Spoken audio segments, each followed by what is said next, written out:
الغرض پیدا ہونے سے لے کر جوانی تک دنیا کی ہر سہولت ہم دینا چاہتے ہیں، دنیا کی ہر سہولت ہم دینا چاہتے ہیں۔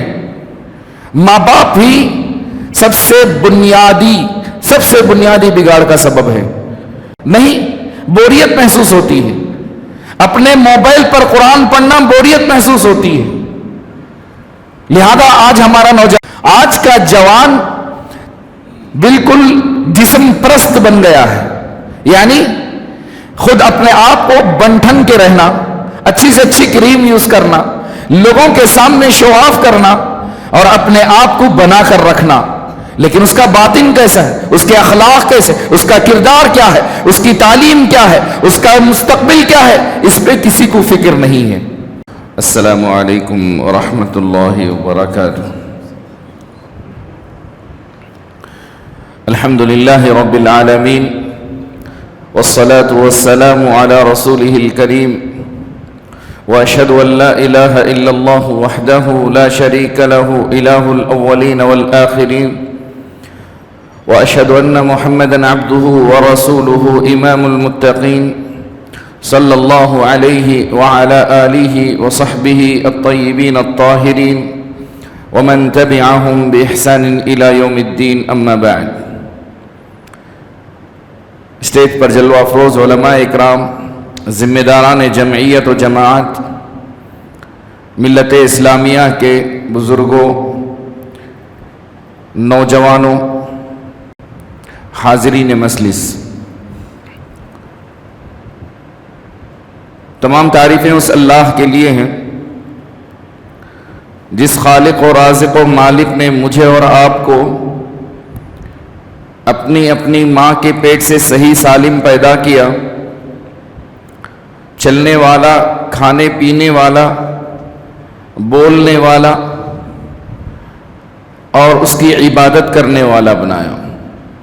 انسان کی زندگی کے کئی مراحل ہیں، جن میں سب سے بہترین مرحلہ انسان کی زندگی میں گولڈن لائف جسے کہا جاتا ہے وہ انسان کی جوانی ہے۔ نوجوانی انسان کی زندگی کا ایک بہترین مرحلہ ہے۔ نوجوان ہر قوم کا مستقبل ہوتا ہے، ہر قوم کی سنگ بنیاد بھی ہوتا ہے۔ نوجوان ہی کسی قوم کی رفعت ہوتا ہے، نوجوان ہی کسی قوم کا سرمایہ ہوتا ہے، نوجوان ہی کسی قوم کا خزانہ اور سب کچھ ہوتا ہے۔ کسی قوم کے زوال کو دیکھنا ہو تو اس کے نوجوانوں کی بربادی کو دیکھ لو۔ دشمن جب کبھی کسی قوم کو برباد کرنا چاہتا ہے تو سب سے پہلے اس کے نوجوانوں کو برباد کرتا ہے۔ یقیناً جوانی اللہ کی عظیم نعمتوں میں سے ایک نعمت ہے۔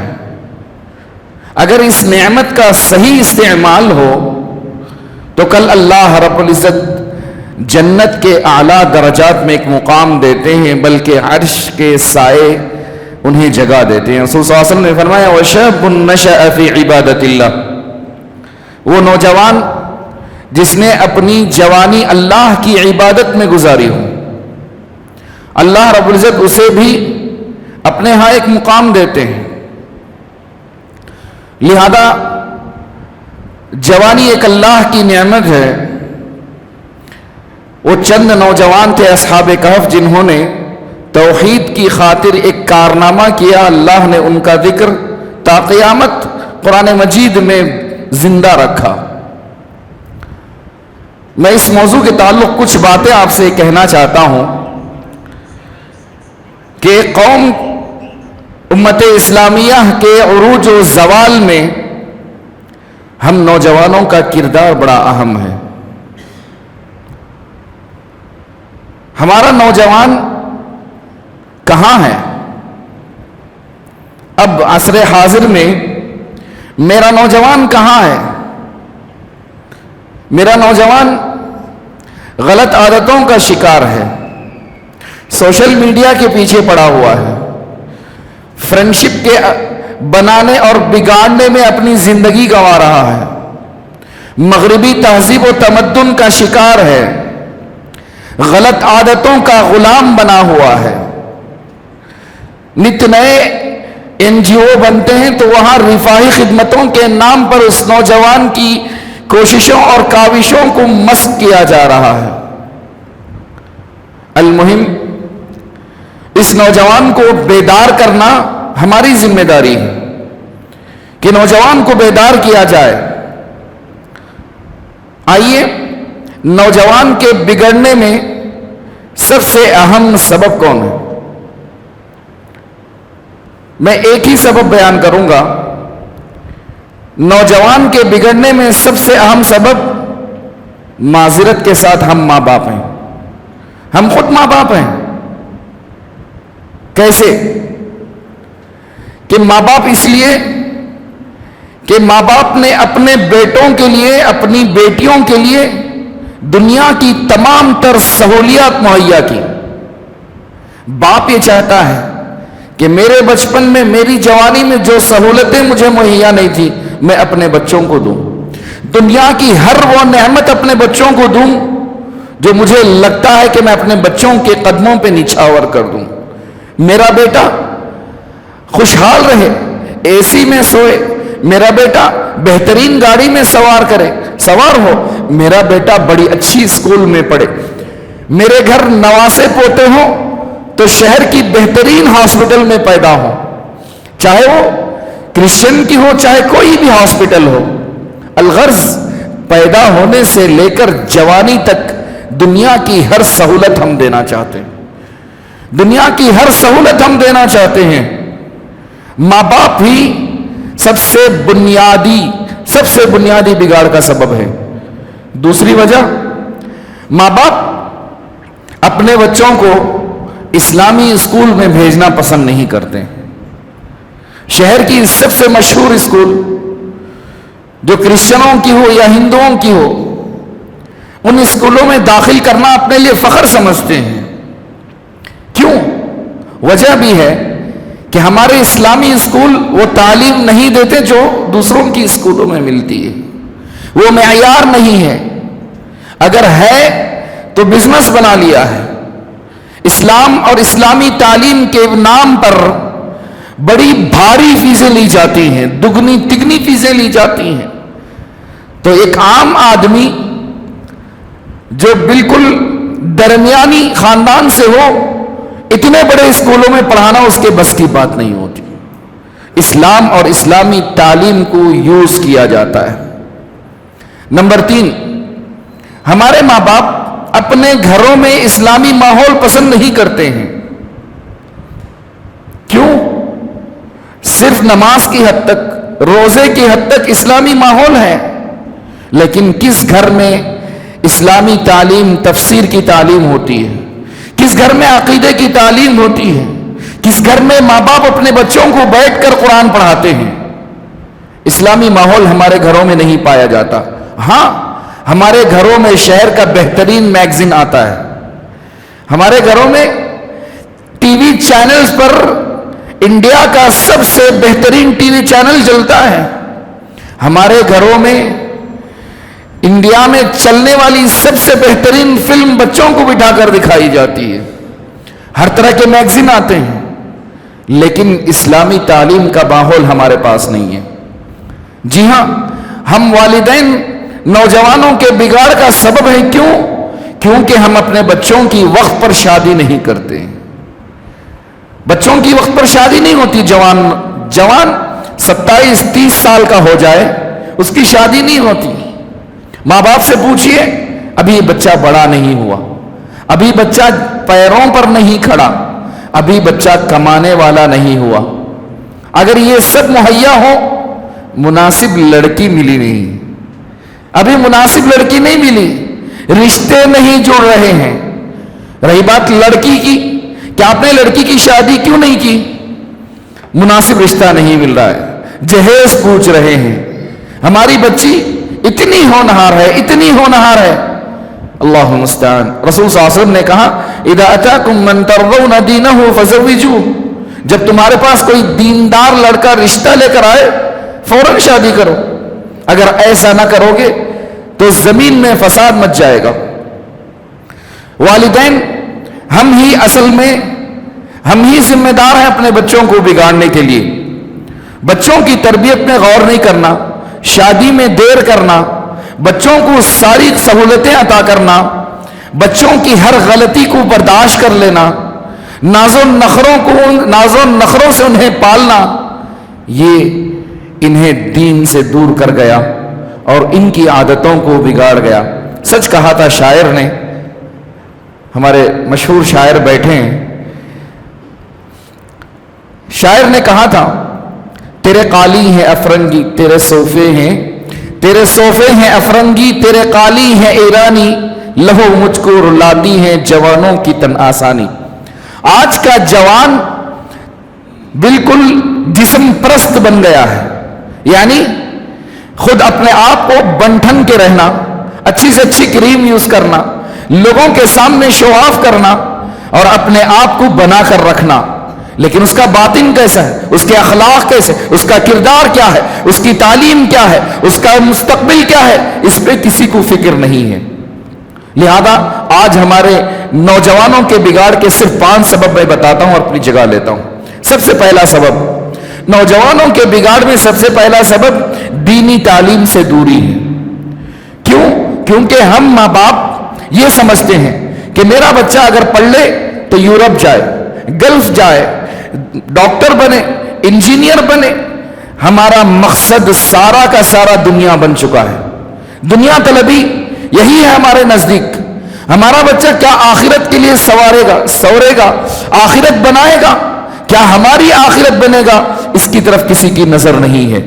ہم اپنے بچوں کو دینی تعلیم نہیں دیتے ہیں۔ ہاں بعض ماں باپ نے دی ہے، لیکن یہاں کچھ نوجوان بگڑے بھی نظر آتے ہیں۔ کیسے کہ تھوڑی دینی تعلیم مل گئی تو کوئی خارجی فکر کا شکار ہو گیا۔ بعض مرتبہ آپ دیکھتے ہیں کہ نوجوان چند دروس سن لیتا ہے، یا فیس بک، واٹس ایپ اور ٹویٹر اور یوٹیوب پہ چند بیانات سن لیتا ہے، تب علماء پہ ہی انگلی اٹھانا شروع کر دیتا ہے، تکفیری بن جاتا ہے، علماء پہ ہی انگلی اٹھانا شروع کر دیتا ہے۔ یہ غلطی ہے کہ صحیح تعلیم انہیں اسلام کی نہیں دی گئی، صحیح رخ انہیں نہیں دیا گیا۔ نوجوان طبقے کو ترکیز کے ساتھ تعلیمی راہ پر لگانا اور اس کی صحیح رہنمائی کرنا معاشرے کی ذمہ داری ہے۔ نمبر 2، نوجوان کو بگڑنے میں دوسرا اہم سبب اس کے غلط دوست ہیں۔ انسان، ایک نوجوان لڑکا جب اسکول میں پڑھتا ہے، کالج میں پڑھتا ہے، تو ماں باپ غور نہیں کرتے کہ اس کا دوست کون ہے۔ رسول اللہ صلی اللہ علیہ وسلم نے سچ فرمایا، الرجل علی دین خلیلہ فلینظر احدکم من یخالف۔ آدمی اپنے دوست سے پہچانا جاتا ہے، اپنے دوست کے مذہب و دین سے پہچانا جاتا ہے۔ لہذا تم میں سے کوئی دیکھے کہ کس کو دوست بناتا ہے۔ کیا گلی میں، معاشرے میں نہیں کہتے یہ فلاں سگریٹ پینے والے کا دوست ہے، فلاں روڑی کا دوست ہے، فلاں کا دوست ہے، فلاں کے بیٹے کا دوست ہے۔ آدمی اپنے دوست سے پہچانا جاتا ہے۔ برے دوست انسان کی زندگی بگاڑتے ہیں اور ہم کبھی غور نہیں کرتے۔ ہم اپنے بچے کو بائک تو دیتے ہیں، لیکن کبھی یہ نہیں دیکھتے کہ کیا وہ ویلنگ کر رہا ہے، کیا اس کا صحیح استعمال کر رہا ہے یا غلط استعمال کر رہا ہے۔ نوجوانوں کے بگاڑ میں دوسرا سبب یہ ہے کہ ہم نے اسے دینی تعلیم سے بھی دور رکھا اور ساتھ اسے ہم نے ہر طرح کی سہولتیں اس کو عطا کی۔ نمبر 3، نوجوان کے بگڑنے میں اہم سبب سوشل میڈیا کا ہے۔ سوشل میڈیا یہ سب سے اہم سبب ہے۔ آج ہمارے بچے واٹس ایپ میں 800-900 میسج روزانہ دیکھتے ہیں، فیس بک پہ کتنا جاتے ہیں، یوٹیوب پہ کتنا جاتے ہیں۔ کیا ہمارا نوجوان 4 صفحے قرآن کا پڑھتا ہے؟ نہیں، بوریت محسوس ہوتی ہے۔ اپنے موبائل پر قرآن پڑھنا بوریت محسوس ہوتی ہے۔ لہذا آج ہمارا نوجوان سوشل میڈیا کا غلام بن گیا ہے، غلام بن گیا ہے۔ سچ کہا رسول اللہ صلی اللہ علیہ وسلم نے، کل قیامت کے دن میری امت کے چند لوگ ایسے بھی آئیں گے جو نیکیوں میں تہامہ پہاڑی کے مانند انبار لے کر آئیں گے، لیکن اللہ ان نیکیوں کو برباد کر دے گا۔ رسول اللہ صلی اللہ علیہ وسلم سے صحابہ نے پوچھا وہ کون لوگ ہوں گے؟ کہا آپ صلی اللہ علیہ وسلم نے کہ نماز بھی پڑھیں گے، بلکہ تہجد گزار بھی ہوں گے، لیکن تنہائی کے گناہوں سے نہیں بچیں گے۔ جب تنہائی میں موبائل ملے گا تو سارے گناہ کر ڈالیں گے۔ خبردار، کل کل اللہ تمہاری ساری نیکیوں کو برباد کر ڈالے گا۔ تنہائی کے گناہ نوجوان کو بگاڑ چکے ہیں، اس کا باطن تار تار ہو چکا ہے، اور دشمن یہی چاہتا ہے۔ میں اتنا تک کہوں کہ یہ برے دوستوں نے سوشل میڈیا سے لے کر ایک قدم اور آگے بڑھایا۔ ہمارے ہاں 7th 8 کا بچہ ڈرگز لے رہا ہے۔ دیکھیں، اسے جب نشے کی عادت ہو رہی ہے، گھر سے چوری کرتے کرتے تھک گیا، گاڑی کا پیٹرول اور ڈیزل سونگ رہا ہے۔ کون اس پر توجہ دے گا؟ کہاں جا رہی ہے ہماری نسل؟ کہاں برباد ہو رہی ہے ہماری نسل؟ دشمن یہی چاہتا ہے کہ ہمارا مستقبل برباد ہو، ہمارا نوجوان کسی کا نہ رہے، نشہ لیتے لیتے اتنا عادی ہو کہ وہ سنکی ٹائپ کا بن جائے، کسی بھی بات پہ غصہ ہو اور کسی بھی بات پہ ڈھیر ہو جائے، احساس نہ ہو، مروت نہ ہو، اس کی جوانی مر جائے، اس کی رشتہ داری ختم ہو جائے، یہی دشمن چاہتا ہے۔ نمبر 4، ہمارے نوجوانوں میں بگاڑ کا اہم سبب یہ ہے کہ ہم والدین اپنے نوجوان کے لیے دعا نہیں کرتے ہیں۔ ابراہیم علیہ السلام اور دیگر انبیاء کا یہی ماحول تھا کہ وہ اپنے بچوں کے لیے دعا کرتے، وَجْنُبْنِي وَبَنِيَّ أَن نَعْبُدَ الْأَصْنَامَ۔ دعاؤں کا سہارا لیں، اپنے بچوں کی حفاظت کی دعا کریں، صبح شام کے اذکار کا پابند بنائیں، نمازوں کے لیے اپنے ساتھ اپنے نوجوان بیٹے کو لے کر آئیں، گھر کی ذمہ داری نوجوان کو سونپیں اور بتائیں کہ بیٹا تم ذمہ دار ہو، تمہاری ذمہ داری ہے کہ گھر والوں کو نماز کو جگانا، گھر والوں کے دینی شعائر کو انجام دینا تمہاری ذمہ داری ہے۔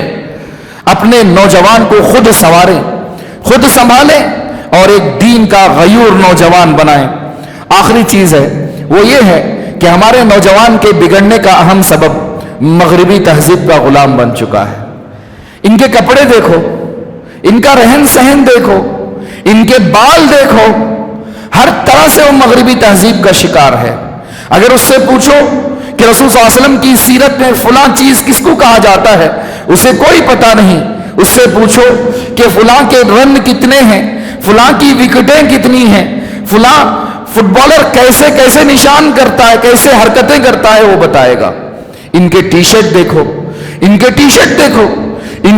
کی بول چال دیکھو، مغربی تہذیب کے سراسر غلام بن چکے ہیں۔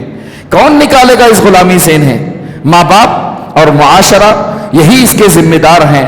یقیناً باتیں کافی زیادہ ہیں، میں کہنا یہ چاہتا ہوں حالات حاضرہ میں، اس دور پرفتن دور میں اگر ان نوجوانوں کی حفاظت نہیں کی گئی تو ہماری امت زوال پذیر ہو جائے گی۔ اس امت کو بچانے والا کوئی نہیں رہے گا۔ ضروری ہے کہ انہیں دینی علم کی طرف لے کر آئیں، ضروری ہے کہ انہیں ماں باپ کا فرما بردار بنائیں، ضروری ہے کہ انہیں غلط عادتوں سے چھڑوائیں، ضروری ہے کہ ان کے دوستوں پر نظر رکھیں، ضروری ہے کہ انہیں مغربی تہذیب کے غلام بننے نہ دیں، اسلامی تعلیمات کو ان کے اندر اجاگر کریں۔ اللہ سے دعا کرتا ہوں کہ اللہ تبارک و تعالی مجھے اور آپ کو کہنے اور سننے سے زیادہ عمل کی توفیق نصیب فرمائے۔ آمین یا رب العالمین۔ وآخر دعوانا ان الحمد للہ رب العالمین، والسلام علیکم ورحمۃ اللہ۔